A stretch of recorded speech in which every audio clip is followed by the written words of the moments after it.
fight fans, it's Michelle Joy Phelps with BehindTheGloves.com, and well, I am here with none other than Max Kellerman. How are we feeling today? Good. We're talking fights. It's always good. Always good. I know it's constant, right? I wanted to get your expertise on what you think is going to happen come Saturday night against Hopkins and Kovalev. I think that it's a really interesting fight, and you got to tip your hat to Hopkins, because even if he thinks he sees something in Kovalev, even if on paper Kovalev fits the profile of the kind of guy that Hopkins beats, basic, even if he's fundamentally sound in certain ways, but basic attacking fighter, not an improvisational fighter, not a guy with real fast hands or feet, especially not fast feet. Trinidad, Pavlik, and this would be the latest incarnation of that kind of fighter. Even if you believe that, Hopkins is 49 years old.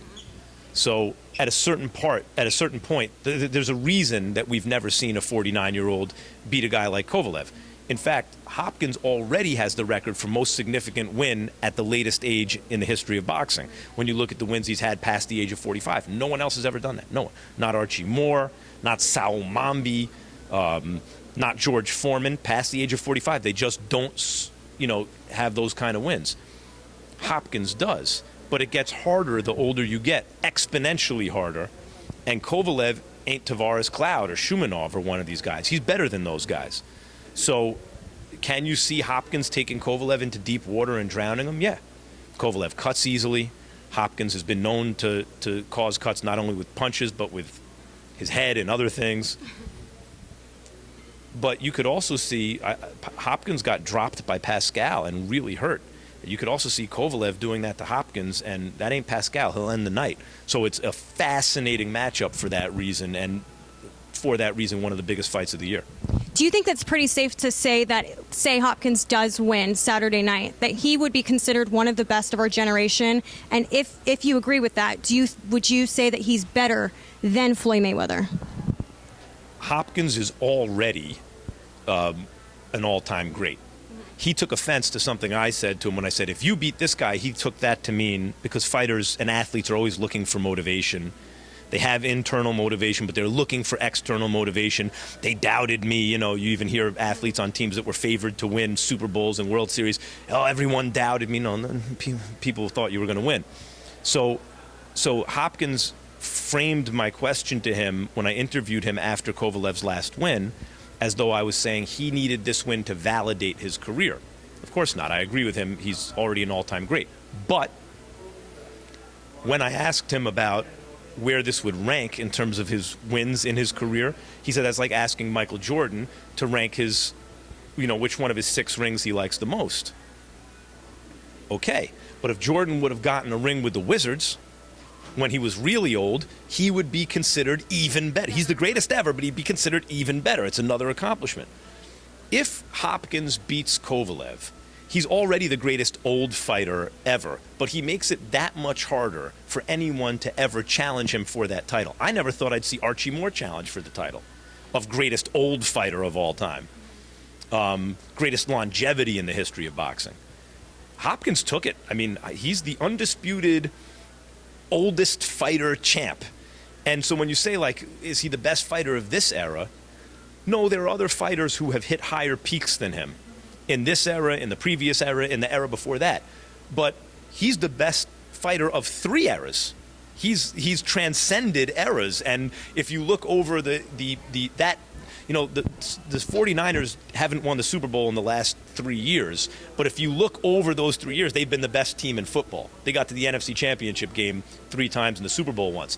That's Hopkins. Even if you want to say, well, Roy was better than him then, and then it was Floyd or this one or that one.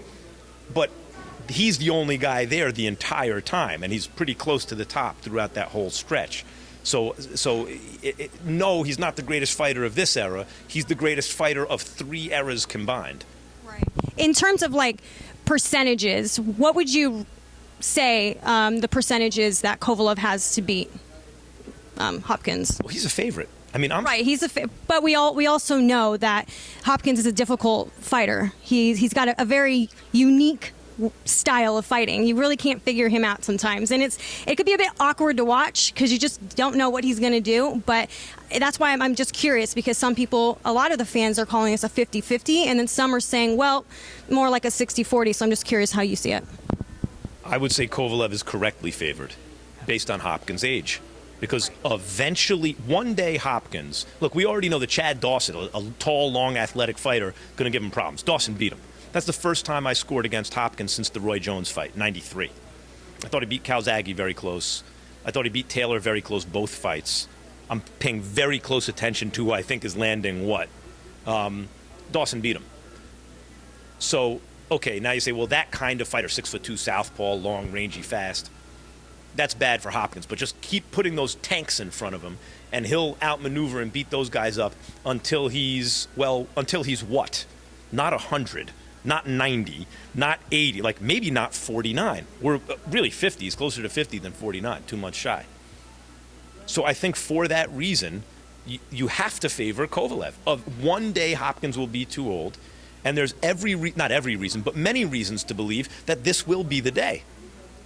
Well, yeah, I mean, technically, Kovalev is a stronger, well, I wouldn't say stronger, but a very strong, young, youthful, hungry boxer. So in my opinion, I'm still saying it's 50-50. I'm really not sure because, obviously Hopkins likes to fight in spurts. So I believe that if he goes in and really just puts the pressure on him, the 12 rounds, that he will win this fight. Kovalev. Maybe, although Hopkins is bringing up Hagler and Mugabe and talking about making this an inside fight. And Hopkins is so well schooled in all facets of the game, he might do that and surprise Kovalev and be much trickier inside than Kovalev is anticipating. Maybe push Kovalev back. You don't have to be the bigger puncher to make a guy fight off his back foot if you can physically muscle him backwards.